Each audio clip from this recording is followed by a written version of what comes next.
आज आपण मुंबई लोहमार्ग पोलीस शिपाई भरती 2024ला आलेले गणिताचे प्रश्न बघणार आहोत। तर चालू करूयात पहिल्या प्रश्नापासून।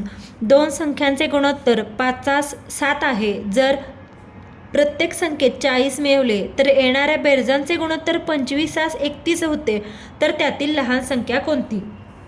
आता इथे आपण एक्स मांडणार नाही, डायरेक्ट एक्झाम्पल सॉल्व करणार आहोत। तर बघूया, गुणोत्तर दिले दोन संख्याचं। समजा आपण जर त्या संख्या एस बी मांडल्या तर पहिलं गुणोत्तर काय होतं? 5:7 होतं। आणि त्यात जर आपण 40 अधिक केले तर ते बेरजांचे गुणोत्तर किती झाले? 25:31 झालं। म्हणजे एवढं गुणोत्तर येण्यासाठी किती केलं आपण? अधिक 40 केलं। आता या दोन संख्यांमध्ये फरक कितीचा आहे? 5 आणि 7 मध्ये फरक कितीचा आहे? 2चा। आणि 25 आणि 31 मध्ये फरक कितीचा आहे? तर 6चा आहे। तर या दोन संख्यामध्ये फरक सेम आहे का? नाही। मग फरक येण्यासाठी सेम काय करायचं?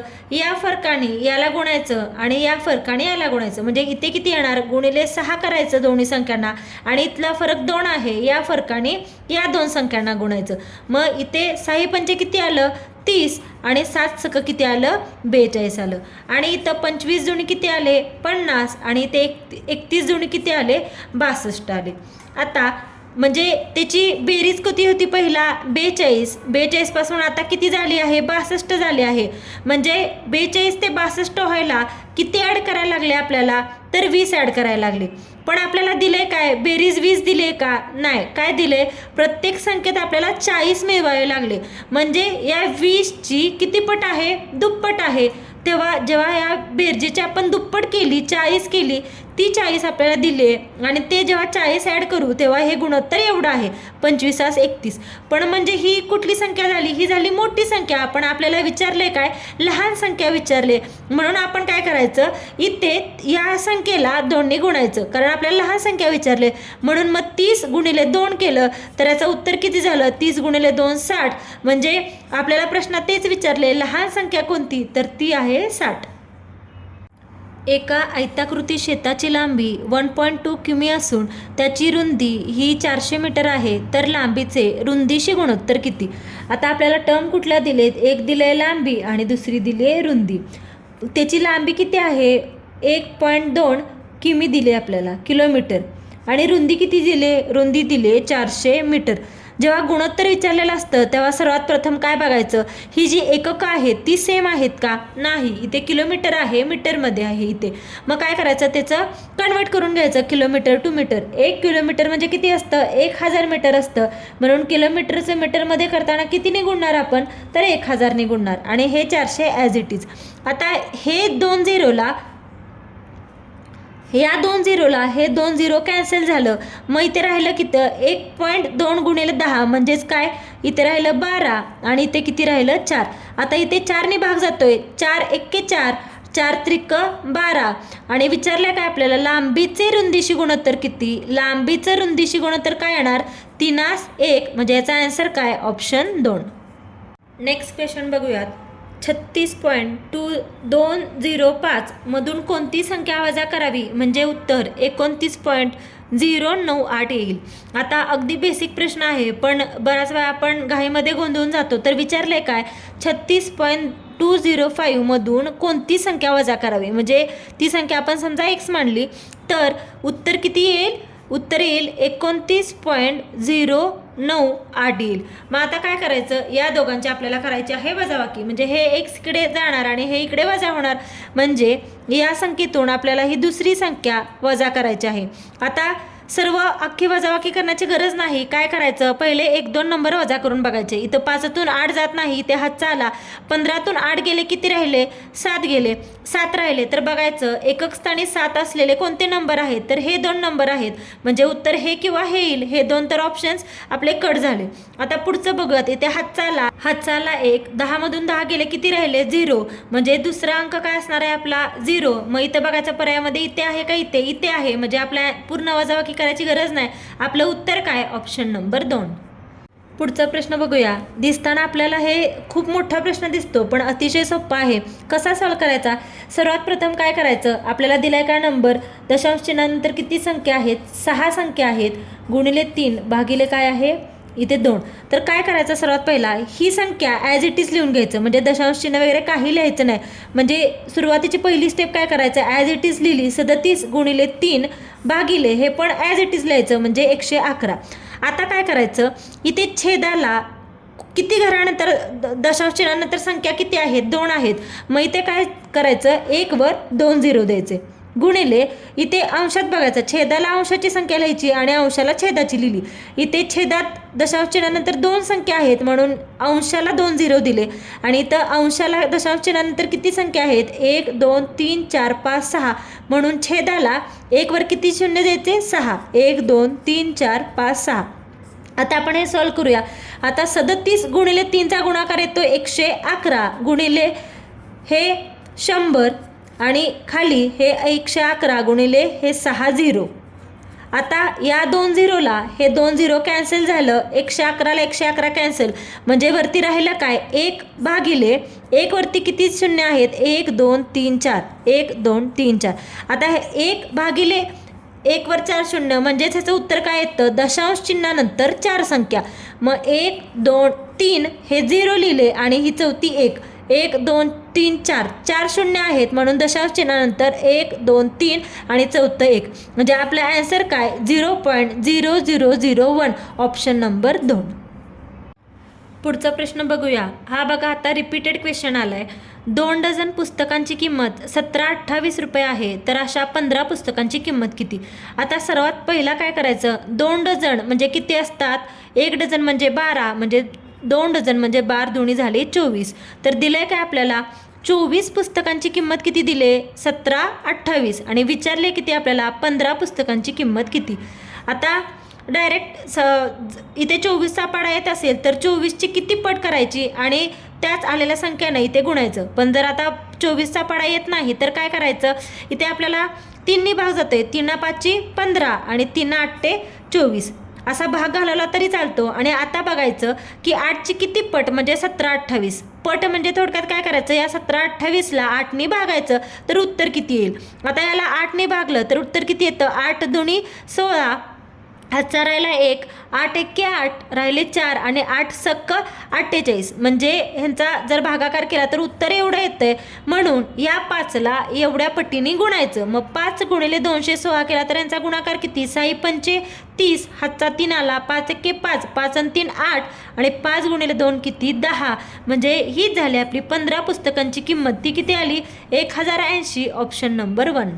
चा प्रश्न बघूया. 10 मजूर रोज 6 तास काम करून एक काम 12 दिवसात पूर्ण करतात. तेच काम 20 मजूर रोज 9 दिवसात करून ते काम किती दिवसात पूर्ण करतील. आणि आपल्याला हे खाली 4 ऑप्शन्स आहेत. तर हा काम, तास आणि मजुराचा प्रश्न अतिशय सोपा असतो. कसं करायचं, पहिला लिहून घेऊया. हा पहिल्या टर्ममधल्या सर्व पहिल्या जे दिलंय त्या टर्म सर्व लिहून घ्यायच्या.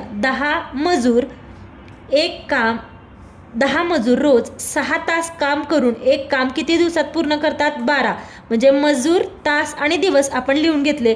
ही पहिली कंडिशन आहे. इक्वल टू दुसरी कंडिशन, तेच काम 20 मजूर 9 तास काम किती दिवसात पूर्ण करतील. म्हणजे दिवस विचारले आपल्याला. हे M1 T1 D1 बरोबर M2 T2 D2. आता आपल्याला D2ची व्हॅल्यू काढायचं आहे. मग हे गुणाकारात आहे, इकडे भागाकारात आणूया. म्हणजे 10 गुणिले 6 गुणिले 12 भागिले इथे काय येणार, 20 गुणिले 9 बरोबर हे D2 येणार. मग आता ह्या 0ला हा 0 कॅन्सल झाला. इथे 6 1 6 इथे 0ला 0 हा कॅन्सल झाला. 3 त्रिक 9, 3 चौक 12, 3 1 3, 3 दुनी 6 आणि बे 1 बे दुनी 4 म्हणजे वरती राहिलं काय, 2 गुणिले 2 बरोबर किती 4. हीच आहे आपली D2ची व्हॅल्यू. म्हणजे ते मजूर किती दिवसात काम पूर्ण करतील, तर 4 दिवसात. म्हणजे याचा आन्सर काय, ऑप्शन 4. जर AB 3 4 आणि BC 5 7 तर ACचे गुणोत्तर किती विचारले. अतिशय सोपा प्रश्न आहे हा. कशा पद्धतीने सॉल्व करायचा, ह्याची एक छान ट्रिक आहे. त्या ट्रिकने आपण सॉल्व करूया. आता कुठले कुठले दिलेत, A B आणि C दिले आपल्याला. ते सर्वात प्रथम मांडून घेऊ. जी मधली आहे, जी 2 वेळा आली ती मध्ये घ्यायची, A B आणि C. ABचं किती गुणोत्तर दिले, 3 4 दिले आणि BCचं किती दिले, 5 7 दिले. म्हणजे आपल्याला काढायचं आहे कुठलं, C काढायचं आहे आणि A काढायचं आहे. तर काय करायचं, नेहमी काय करायचं, या बॉक्सच्या शेजारी कोणती संख्या आहे 4, तीच संख्या इथे ॲज इट इज लिहून घ्यायची 4, आणि इथे कुठली शेजारी संख्या आहे 5, म्हणून तीच इथे ॲज इट इज लिहून घेतली 5. आता काय करायचं, या दोघांचा गुणाकार करायचा आणि या दोघांचा गुणाकार करायचा. मग 5 त्रिक किती 15 आणि 7 चौक किती तर 28. आता या दोन संख्येला भाग जातोय का कुठल्या एकाच संख्येने, म्हणजे या दोन्ही संख्येला एकाच संख्येने भाग गेला पाहिजे. अशी कुठली संख्या आहे का, नाही. म्हणजे आपलं गुणोत्तर काय आलं 15 28 ऑप्शन 1. जर भाग गेला असता तर भाग घालून जे येणारी संख्या असते ते गुणोत्तर, म्हणजे याचा आन्सर आलं 15 28. पुढचा प्रश्न बघूया. संपतरावांनी एक गाय, एक म्हैस व एक बैल 9,500 रुपयांना खरेदी केली. त्यांच्या किमतीचे प्रमाण अनुक्रमे 4, 6, 9 आहे, तर म्हैशीची किंमत किती, आणि ऑप्शन्स दिलेत. आता काय करायचं, घेतलंय काय काय प्रमाण कशाचं आहे, गाय, नंतर आहे म्हैस आणि नंतर आहे बैल. प्रमाण किती दिले ते आहे 4, 6, 9, आणि ते खरेदी कितीला केलेत तर 9,500 रुपयाला. आता सर्वात पहिला काय करायची, यांची बेरीज करूया. 6 4 10 अधिक 9 किती झालं 19, बेरीज आहे 19, पण खरेदी किंमत किती आहे ती आहे 9,500. म्हणजे ह्याची किती पट आहे, 19 5 95 आणि वरती हे 2 शून्य, म्हणजे ह्याची किती 500 पट आहे. आणि आपल्याला विचारले कशाची किंमत, म्हैशीची किंमत विचारले, म्हैशीची किंमत, म्हणून इथे पण काय करायचं 5 पट करायचं. मग 6 पंचे किती 30 आणि हे वरचे 2 0, म्हणजे म्हैशीची किंमत किती झाली 3,000. म्हणजे याचा आन्सर काय ऑप्शन 2. पुढचा प्रश्न बघूया. आई व तिची मुलगी यांचे आजच्या वयांची बेरीज 66 वर्ष आहे. 12 वर्षानंतर त्यांच्या वयाचे गुणोत्तर 2:1 होईल, तर आईचे वय किती. सेम अशाच पॅटर्नचा एक जालना पोलीसला देखील प्रश्न होता. हा पॅटर्न रिपीटेड आहे, हा नक्की करून ठेवा, याच्यावरती प्रश्न पडतात नेहमी. तर आपल्याला दिलंय काय, आई आणि मुलगीचा आजच्या वयांची बेरीज, म्हणजे प्रेझेंट इयरची किती दिली आहे 66 वर्ष बेरीज दिली आहे, आणि 12 वर्षानंतरचं वयाचं गुणोत्तर दिले. आजची जर बेरीज 66 आहे तर 12 वर्षानंतर त्यांची किती होईल बेरीज दोघांची. 12 वर्षानंतर मुलीचं वय वाढणार 12 वर्षांनी, अधिक आईचं पण वाढणार 12 वर्षांनी, म्हणजे 12 आणि 12 24 वर्ष वय वाढणार. आजचं 66 आहे तर 12 वर्षानंतरचं कसं काढणार, तर ह्याच्यामध्ये 24 ॲड करायचं. 6 4 10 6 7 8 आणि 1 9, म्हणजे तेव्हा त्यांच्या वयाची बेरीज किती होईल 12 वर्षानंतर 90 होईल. आता काय दिलंय, आत्ताचं आई आणि मुलगीचं गुणोत्तर किती दिलंय, गुणोत्तर दिलंय आपल्याला आईचं आणि मुलीचं 12 वर्षानंतरचं गुणोत्तर किती दिलंय, तर ते दिले आपल्याला 2:1 दिले. आता या गुणोत्तराची बेरीज किती येते, 2 अधिक 1 किती येते 3 येते. पण आपल्याला 12 वर्ष, पण त्यांच्या वयाची बेरीज 12 वर्षानंतर आपण केली ती किती असणार आहे 90 असणार आहे.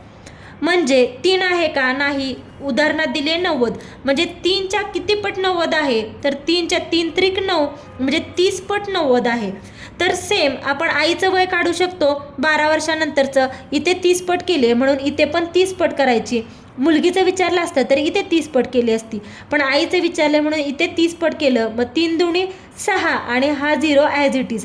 ही कधीची आली आईचं वय 12 वर्षानंतरचं, पण विचारले काय आईचं आजचं वय किती, म्हणून ह्याच्यातून वजा 12 करायचं. 10 वजा 2 8 आलं, 5तून 1 गेले 4 आले, म्हणजे आईचं आजचं वय किती तर 48 वर्ष. उत्तर काय ऑप्शन 1.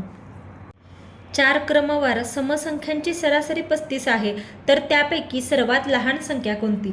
आता अतिशय सोपा प्रश्न आहे, लॉजिक लावून सोडवायचा.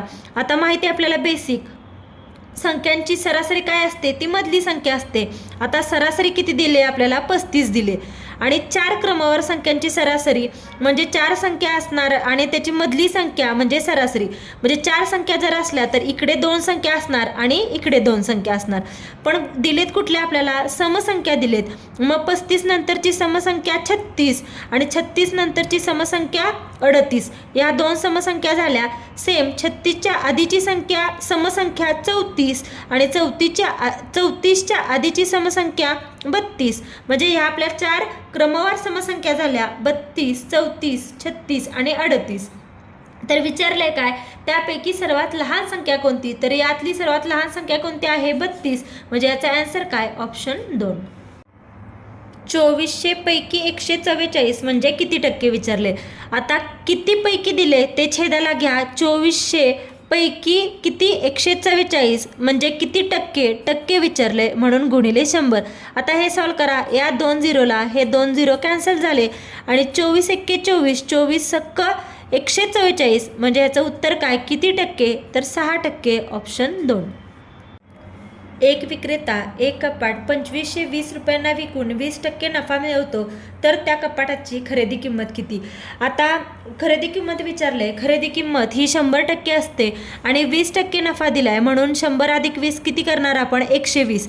मग 120चे आपल्याला किती दिले कपाट विकून किती पैसे मिळवले तर 2520 रुपये मिळाले तेव्हा 20% नफा मिळवतो तर खरेदी किंमत किती म्हणजे आपल्याला 100%ची काढायची. आपण आता 120ची काढली. आता इथे काय केलं या झिरोला हा झिरो कॅन्सल झाला इथे भाग जातोय 2 पंचे 10 2 सक्क 12. आता या 2520ला 6ने भागायचं म्हणजे 6ची किती पट आहे तर 6 चौक 24 एक राहिला 6 दुणे 12 आणि हा झिरो ॲज इट इज म्हणजे 6ची 420 पट केली तेव्हा 2520 आलं. म्हणून आता काय करायची 5ची पण आपण 420 पट करायची म्हणजे 5 गुणिले 420 हा झिरो ॲज इट इज 5 दुणे 10 हातचा एक राहिला 5 चौक 20 अधिक 1 21 म्हणजे ह्याचं उत्तर काय 2100 म्हणजे खरेदी किंमत किती 2100. ऑप्शन 3.